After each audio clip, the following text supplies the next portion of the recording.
What's up, everybody? Welcome back to another episode of She or They with Kittens. I'm Kittens, and today I've got Jordan Gonzalez on with me.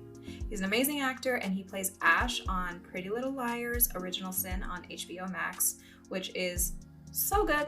If you haven't watched, it's fantastic. If you like horror and you also liked Pretty Little Liars before, or like mystery, murder vibes, like go binge the show. But it's just so cool because the way that they wrote this show is completely different from honestly anything I've seen for a really long time. The representation, the perspective, having especially something that's more on the horror side of things, be centering female voices and experiences, queer voices and experiences, and having Ash, who Jordan plays, an openly trans masculine character, so normalized, was just really honestly groundbreaking to me. And I'm just super excited to get into this conversation. So me and Jordan are going to talk all things Pretty Little Liars. We're going to talk about queer representation in media, TV, film, and specifically about trans masculine characters and identities being represented. There is a very different experience from just lesbian or gay relationships when it comes to trans characters and their stories, and especially not having them be tokenized or tragic. I feel like a lot of times we get very tragic stories, tragic coming outs, and the way that they wrote Ash's character and story is just really refreshing. So we're going to talk about that. We're going to talk about how to stay empowered when you are chasing a dream or a career that's got a lot of no's, a lot of rejection, a lot of obstacles, and also how to find strength and power in yourself to be who you are and be authentic despite rejection you may face from society. So before we get into that, make sure you like, subscribe, follow, do all the things. Come find us on Instagram at she, her, they. Mine is at I am kittens. And also you can check out the website, www.sheherthey.me. I'll put it somewhere in here. And there you can check out the playlist. And there's also a Discord. So if you are looking for community, If you are looking for community, there is a beautiful one in the She, Her, They Discord. We've got people of all identities. It's very safe and loving and beautiful, and just everyone's great. And we talk about all kinds of stuff. So go check that out. But yeah, let's get into today's episode right now. Hi, how are you? Hey, I'm good. How are you? I'm so good. Thank you for doing this. I'm so psyched to have you. Yeah, thanks for having me. I'm stoked to be here. Yeah. I mean, before I was wanting to get into everything already. Can you go ahead and introduce yourself for everybody? Your name, pronouns, how you identify, and what you do in your career. For sure. My name is Jordan Gonzalez. My pronouns are he, him. I identify as a man of transmasculine experience. And I say that because there's just so much more to me as Jordan than just being trans. And I am an actor, and I play Ash Romero on HBO Max's Pretty Little Liars Original Sin. So I loved Pretty Little Liars already, but I love a good horror situation. And so I was already going to watch it. And then knowing that you were going to be in, I was like, oh my God, what the fuck? This is tight. Um, so, I mean, there's just so much about, I think, your journey and the show and your character and the representation, everything that I really am just excited to get into. So can you tell me a little bit about what the experience was like for you, just being on this show that has such massive mainstream cult following already from the original part, but now on a huge streaming platform like HBO? How has it been kind of transitioning into this phase of being yourself, playing a trans character, playing an openly queer character on a show like this that is just everyone's seeing it? Yeah, I mean, I first off never thought I was going to be an actor. Mm. I grew up in a small town in Georgia. I went to Catholic school for 12 years, and so I didn't have, yeah, exactly. Like, I didn't have the vernacular to even know what the word trans was. So I first, of course, identified as a lesbian, and I came out pretty young. For I feel like Georgia at a Catholic school. I came out when I was 16. Oh, wow. Yeah. That's brave. Um, yeah. I just I never felt like I wanted to hide myself, and if that meant I was going to be kicked out or unsupported, or I didn't care, and I wanted to live authentically, and I think I've done a pretty good job of doing so. Mhm. Because for me, it was just the most important thing to me. It's not the same case for everyone. Not everyone is safe enough to have those means to come out. And I recognize that privilege. But yeah, like I came out for the first time when I was 16, and then I came out for the second time 5 years ago, when I started my medical transition. And I never in a million years thought that I would be an actor. Mhm. But it was so important to me to be that representation in the media because I didn't have that growing up.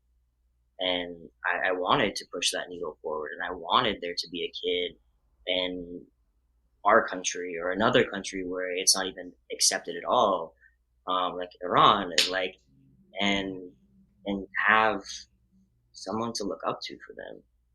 Mhm. So I booked the role of Ash around this time last year, actually, and it was an incredible and a really interesting experience and a really eye opening experience. Jumping into acting is not an easy thing to do. I think everybody's heard a million stories about how hard of an industry it is and how hard it is to get booked for anything, let alone a huge role like Ash or like any character on HBO or streaming or anything like that.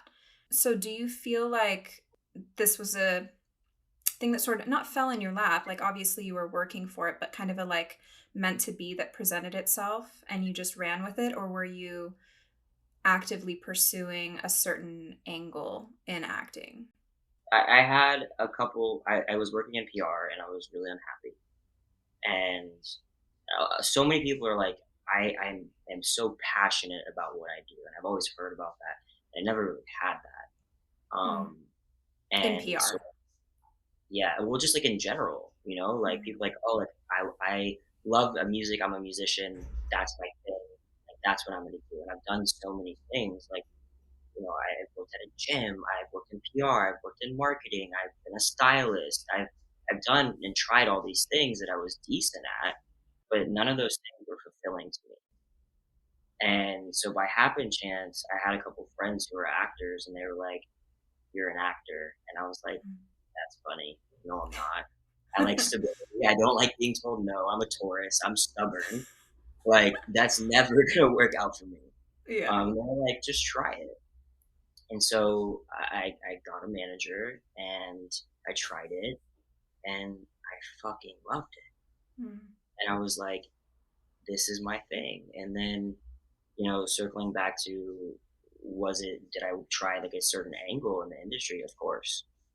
Um, I think it was also like, am I talented? And I worked my butt off to get there. Absolutely. I mean, there were hundreds of thousands of no's before you see the yes in Ash Romero. Mhm. And many a times where I was like, "What are you doing, dude? Like, give up." Mhm. And the second that you're on that precipice, I feel like, of actually, something sticking is when you're like, "I'm gonna give up," Yeah. and that's when it happened. And it just so happened to be a trans masculine role, which I always wanted my first role to be, um, for representation in our community and for myself. And then, after this role, I don't know that I want to play another trans character because Mm. Why is that? I don't want to limit myself, like, and I think if I'm just as talented as any other guy, let me in the room. Yeah, Let me absolutely. play the part. Absolutely. Do you feel like it, I mean, you feel like it would pigeonhole you if you did that again? Yeah. Yeah. Yeah. Do you feel like that's cuz I don't think I've seen any trans mask actors playing non-trans roles? I can't think of any. Have you am I tripping? I don't think so. I mean, I can't think of any off the top of my head. No. Yeah, I think we're seeing a lot of trans femme representation like over the last few years, which is amazing. So things are moving in the right direction for sure, but I think we'd all like to see a lot more trans masc representation and visibility across the board. Mhm. How do you I mean, I think the whole thing about trying something over and over with all the no's and all the struggles and wanting to give up, I think that's such a testament to how the universe works. Mhm. Because everybody that I know, especially people in entertainment, but anyone I know who's kind of like self employed to some degree and chasing their path and their journey that's not really set up in a this is what you do and then you apply for this job and work your way up. Like when you're kind of going rogue in this other direction, it takes so much more willpower and trust in yourself, and the universe I feel like really gets you. It's like, you want to give up, don't give up, no, hold on a little longer, here's why, here's the thing to keep you going. And every time I feel like it's a tiny reward that you held on long enough, and the universe shows you, like, this is why you held on. Here's something really good to keep you going, because it's still going to be mad obstacles along the way. It's not going to be easy from here on out. But here's a nice, like, snack to hold you over and keep you going on the path. Yep, exactly. And I know you experienced the same thing. Oh, You yeah. know, when you and I first met, I think you were maybe not even that I knew of starting into music. Yeah, Maybe you were. I don't know. I was probably in my like early stages. We've known each other so long. Yeah, a really long Um, time. yeah, I think Um, we've seen each other through a lot of a lot yeah, of different phases. yeah, But yeah. yeah, same thing for me. Where I've had multiple times, and I go through this like literally. Today, like this week, yesterday, I'll still go through this. What the fuck am I doing? Am I going in the right direction? Is this worth it? Should I give up? Should I drop it? Should I just go do something safe and predictable and, whatever? And then the universe is just like, hold on, babe. Snack. No, you're good. Here's a Yep, little snack. You're fine. Keep going. Keep going. yep. But I mean, I think there's also I mean, maybe I just am noticing this because I have so many friends who are queer or of a marginalized identity and in creative fields or entertainment. But I really feel like there's a correlation between having the courage and bravery and not willpower, but the fight to Mhm. keep going after what fulfills you authentically in your soul, no matter how fucking hard it is. So I think there's a correlation between identity journey and career life purpose journey. Yeah, I think And of course. right? Because I mean, we know people who have normal jobs and normal, safe careers, which like I envy that because that sounds Mhm. nice. But yeah, it seems like there's kind of a tie in there that makes things a little bit easier to, not easier, but it gives you the power to keep pushing because you're like, I did this for who I am, and I'm going to do this for who I am in my career as well. Yeah, I mean, I think for me, coming out was the scariest thing I've ever done, and Mm, I think for a lot of us, it's the scariest thing that we do, and mm, it's such an internal journey before it's external, if that makes sense. totally. Because Yeah. for years, Yeah. whether you know or not, you know.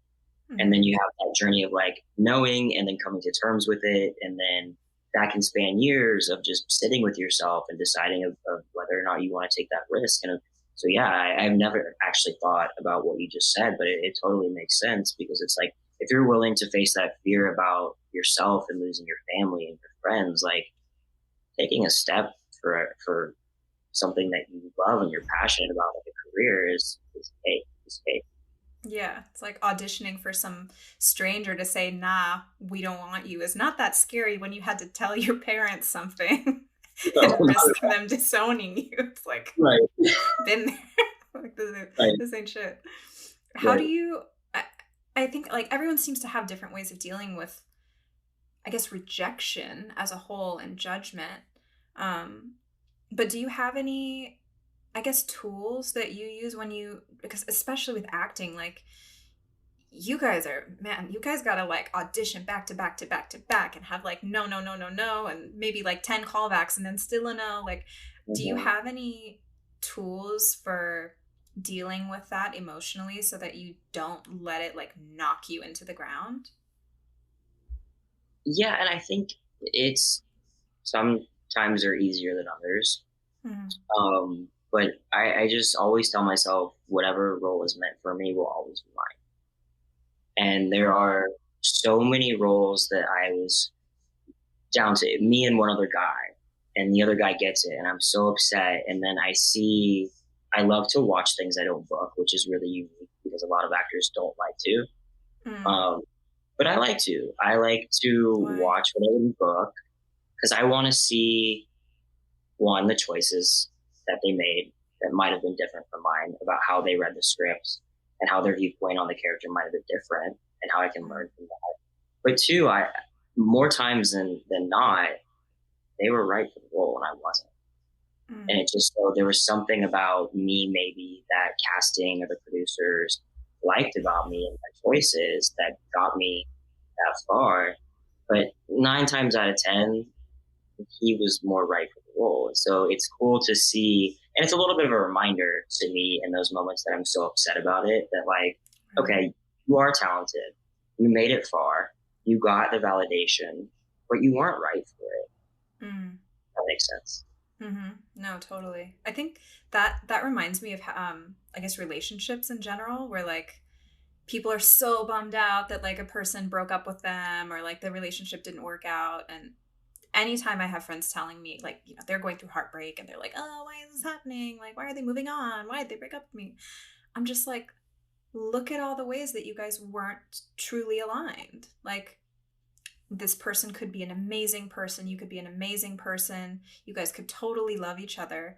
But just because you're both amazing and have feelings doesn't mean it's meant to be or that it's going to be the most successful relationship that could be. And just because there's somebody else out there that fits that role better doesn't mean that you're any less.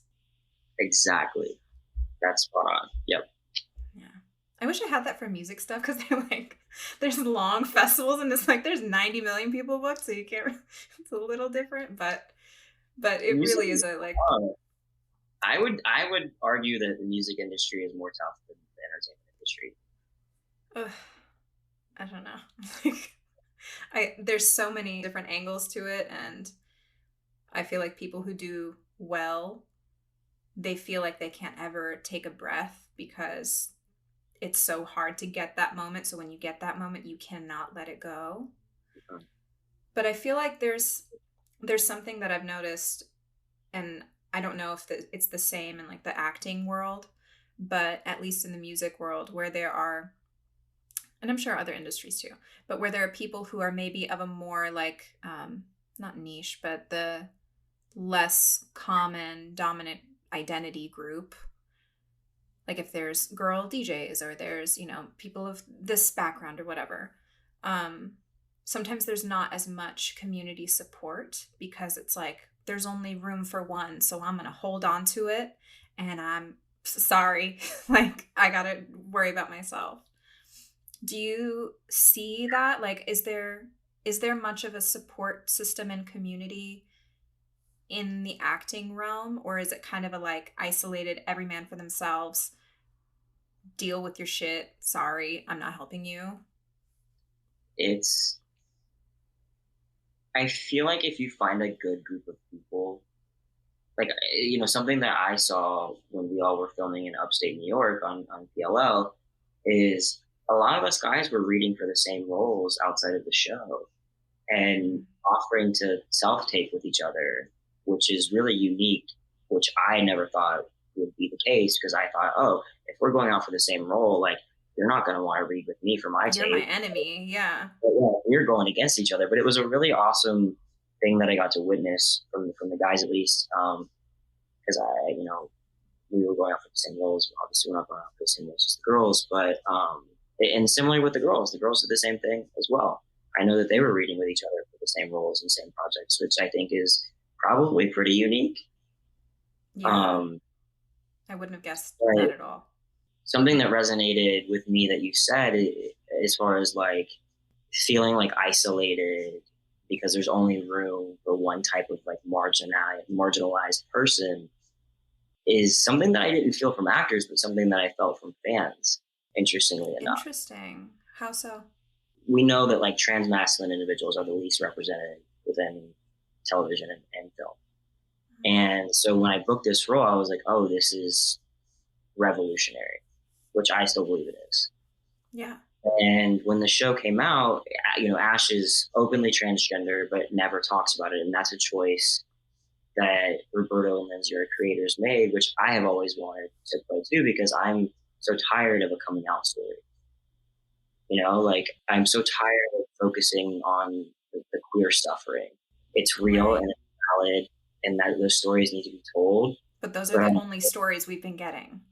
those are the only stories we've been getting, and that's not Mm-hmm. always the case. Like, yeah, is it tough? Absolutely. But when you come out on the other end, you're happier than you've ever been in your life most of Yeah. the time. You'd like never go back. Never go back. And so that was something that I was super excited to tell, because our show in particular is female led. 9 out of the 10 directors were female, which is unheard of. The Yeah. stories that were being told were from the female gaze. So the men on the show are very in support of the women, Mm-hmm. which I thought was incredible. So that to me also entails Ash's queerness is not something that's going to be overly talked about. Right. He's the leader of the LGBTQ spectrum on campus, and he brings up that he's trans twice Mm-hmm. in conversation. And I think, for one, once people found out that he was trans, they were like, I wish I would have known from the beginning, Mm-hmm. which I thought was interesting. Yeah. And for two, they didn't really recognize his relationship with Mouse as a queer relationship. Interesting. They recognized, they wanted Mouse to be like in a lesbian relationship. Interesting. And it was really interesting, and I had to sit down and really think about it, because I was like, why can't we support all of the LGBTQ plus community? Yeah. And I think it's what kind of like what you said, like we've all been told there's only a certain amount of room for each of us.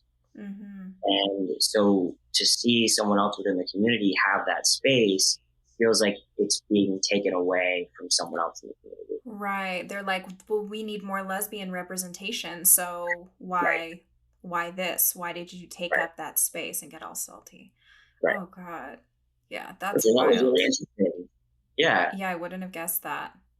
yeah. I wouldn't have guessed that at all. I mean, I think it's we did talk about this because like throughout the whole show, I was bombarding you with texts because number one, I like spoilers, obviously, but number two, it's a very different show the way it's written and the representation and it being so clearly like from a different perspective from fucking 99% of the media we're given. Uh-huh. But I think it's really interesting because the fact that it's only brought up twice and kind of later on that Ash is trans, it got me thinking because obviously I was also on all the Reddit threads because I'm like, what's going to happen next? What is everyone thinking? Yeah. But it made me wonder what is the line between completely normalized representation, which I think is the goal, right?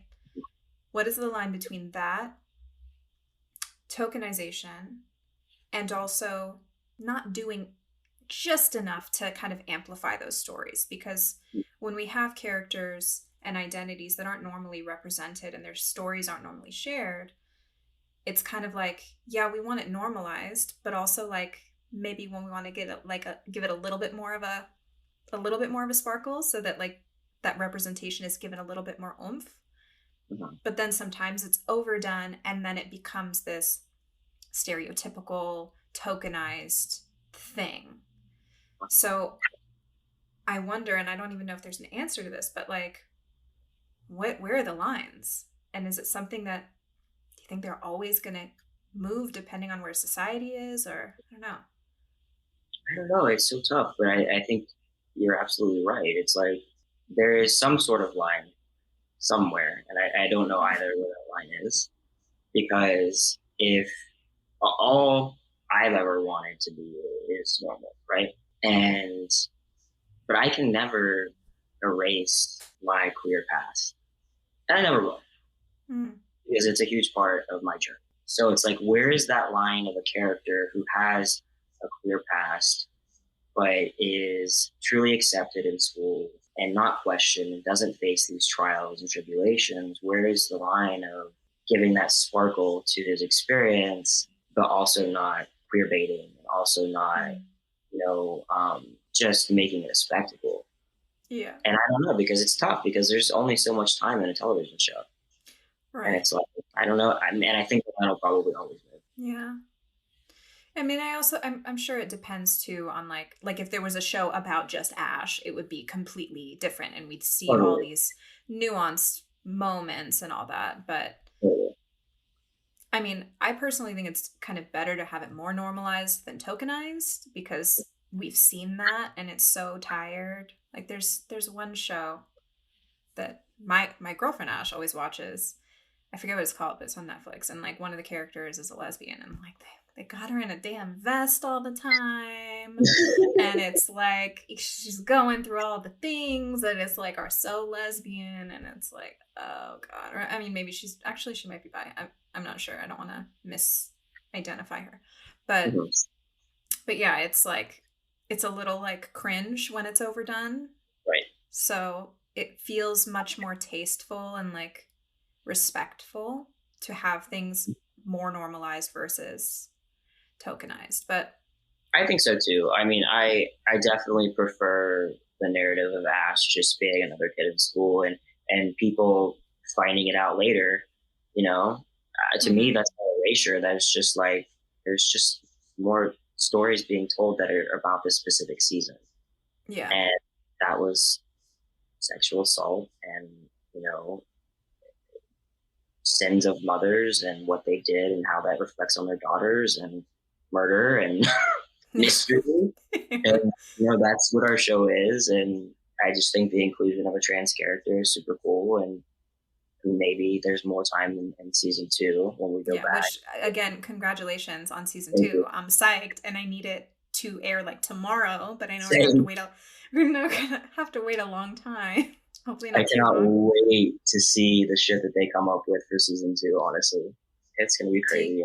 do you know when you guys are gonna start filming, or is it just like it's not even there I yet? do, but I can't say. You can't say. Okay. I'll tell you later. Okay. We won't put it out there. We won't put it out there. Um so what was your life plan prior to kind of not falling into acting, but like you took a little pivot and here you are. Where did you see yourself going, or where did you hope you would go? I don't know because that line for me always changed. I think Mm, like I have been in like fight or flight mode for a really long mm, time. And someone told me last year when I was having this conversation about my story with them, you haven't been above water yet, have you? And I was oh like, wow. no, I haven't.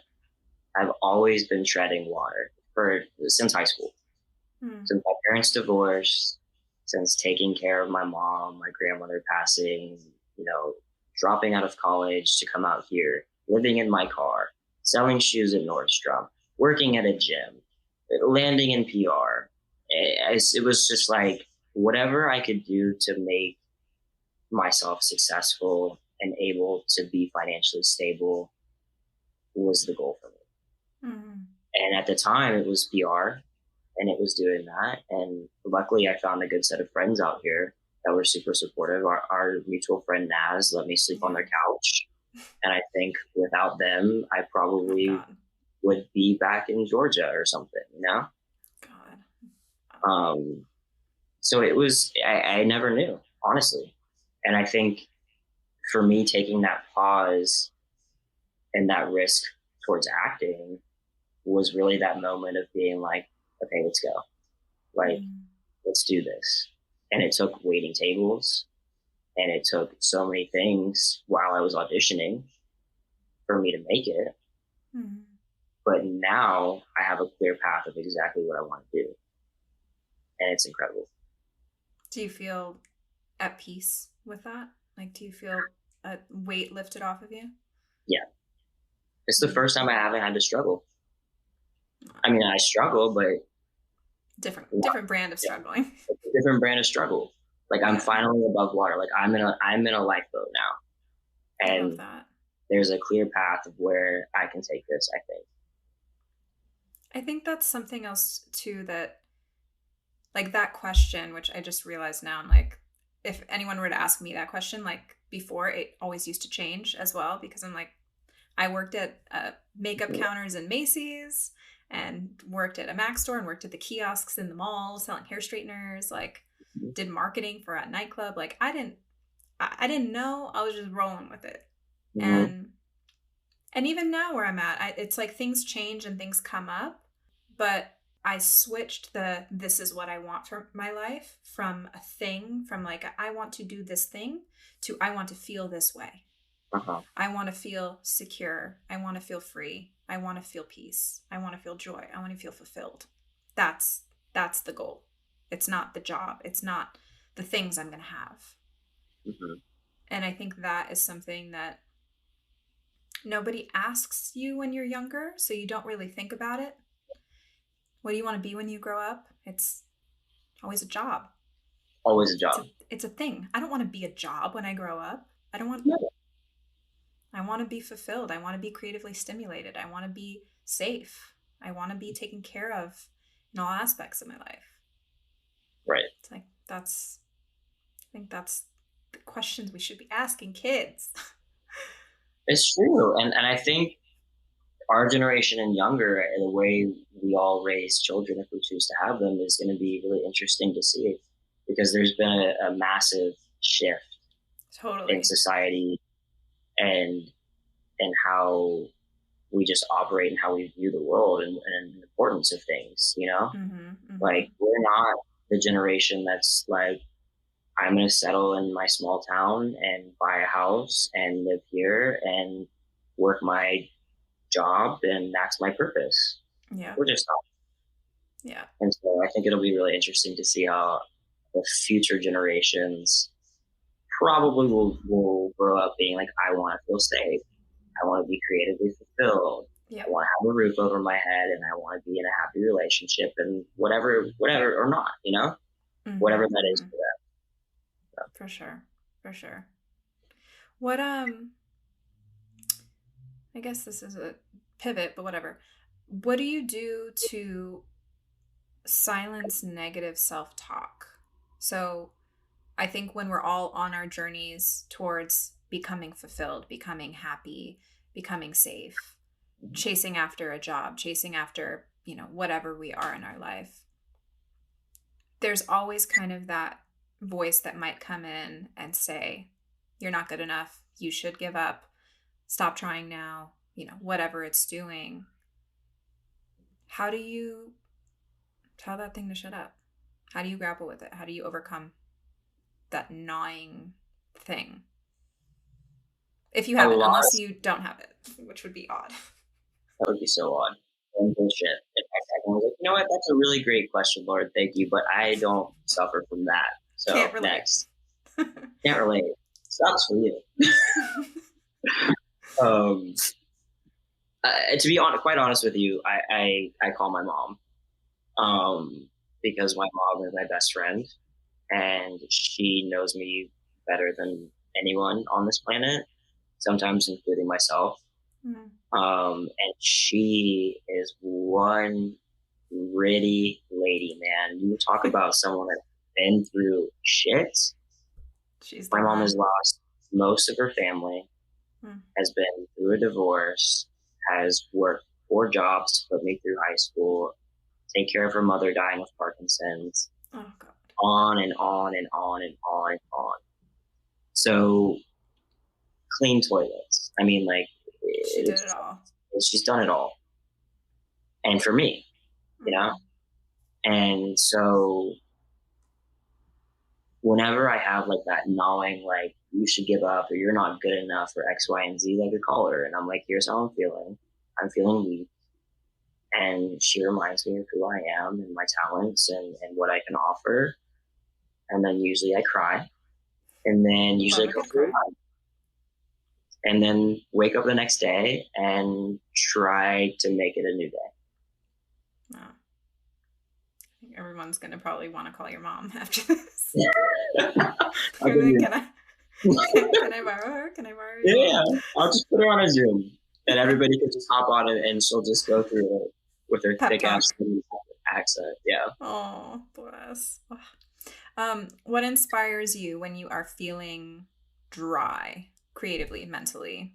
Whether it's before you're getting into character or when you're just trying to like stimulate yourself. What do you do? Music. I have found that I feel the most creative and in tune and aligned with a character when I listen to specific music that I think that they would listen to. Ooh, that's good. Do you make does Ash have a playlist? Ash has a playlist. Oh, that's cool. And it was continuously updated throughout the season while I was working. And I'll do the same thing probably per audition, usually. That's really interesting. Is I'll sit down and I'll think about the character and his attributes and what he's been through and what story he's trying to tell and what can get me to that emotion. And I'll listen to it. And I'll listen to it while I learn my lines, while I say my lines before I tape, to see if there's any different type of feeling or inflections that come out. And usually it does. I mean, like, music transcends so much. So much. Wow, that's actually really interesting. Oh my gosh, how fun. I want to listen to the Ash playlist. I'll send it to you. Is it? I'm like, is it public? You should make it public if it's not. I think it is, but I have my name hidden because there's just a lot of playlists on there. You can make individual ones public, but See you later. I usually ask this question because I think honestly everyone I've talked to so far has been a musician of some sort or in music. But I feel like it still correlates to everybody else. So if you could have your dream creation zone, your dream creative space where you get inspired, whether it's for a specific character or for, just in general, get your creative juices flowing. It could be on the moon. It could be under the water. Science doesn't matter. Physics doesn't matter. Anything could be in this space. It could be literally raining on a rainbow, whatever. Like, what would be? Would your mom be in there? Would it be like some weird unicorn? I think it would be a cabin in the woods. Pretty simple. I think it would be a cabin in the woods. My drum set. You play drums? I didn't know this. Yeah. What? Yeah. I didn't know this. Yeah. Surprise. That's so cool. Oh, fun. Yeah. Do you have any other secret hobbies I don't know about? Probably. I played Division I soccer in college. What? Yeah. Did you ever think you were going to be pro soccer player? Yeah. Is that one of your... What the fuck? Yeah. Interesting. I've lived a lot of lives. Yeah, clearly. My God. What the hell? Yeah. Wow. Do you still play soccer? Sometimes, yeah. For funsies? Yeah, I play with Oak in the backyard, and he likes it. And sometimes I'll join a co-ed league during the summer. That's cool. I just recently played football instead of soccer, so that was fun. Interesting. Yeah. Love that. Love that. Staying busy. Staying stimulated. We love that. Can't do it. Okay, so any final thoughts, advice you would give to anybody who is listening, who's maybe a little scared to be themselves, whether that's chasing their career or just who they are in life? Yeah, I mean, I would just say, if you have or don't have a support system, find one, create your family. There's a lot of people in my family who didn't like the idea of my transness, and I created my own family. And so I think what's really awesome about the internet can be a really awful place. It can also be a really cool place. If you see someone online that you relate to or you look up to and you want to get to know, like shoot them a message, shoot me a message. I read them, I respond. I don't think I'll ever get too big for my pants to not to, you know? But yeah, just do it. Do whatever makes you happy. If we really are here just once, do the thing. It's not gonna Do the hurt. thing. Do the thing. Actually, I'm gonna plug the She Her They Discord right now because I made that whole situation and there's this amazing little community there and everyone's so cool and so Yeah. sweet. And there's like all the people are talking about gaming, astrology, books, like Yep. just random life venting, like whatever. It's so sweet and fun and just great there. So if anyone needs some friends, go to the She Her They Discord, www.sheherthey.me. The link's in there, and yeah, it's really cute. But That's so cute. That's a great idea. yeah, yeah, they're super sweet. But I guess that's it. We'll leave it on that note of community and doing the thing. Do the thing. Do the thing. Thank you so much for doing this. This was Yeah. lovely, and I can't wait to see you on season 2 of Pretty Little Liars. If you haven't watched season 1, go watch it because it's amazing. I binged it. And then you can Yeah. ask Lauren for all the secrets because Lauren has all the secrets. I have all the secrets. I love them. I'm ready for a rewatch too. But yeah, that's fine. All right. Well, thank you so much. I'll talk to you later. Bye bye. Bye. Bye.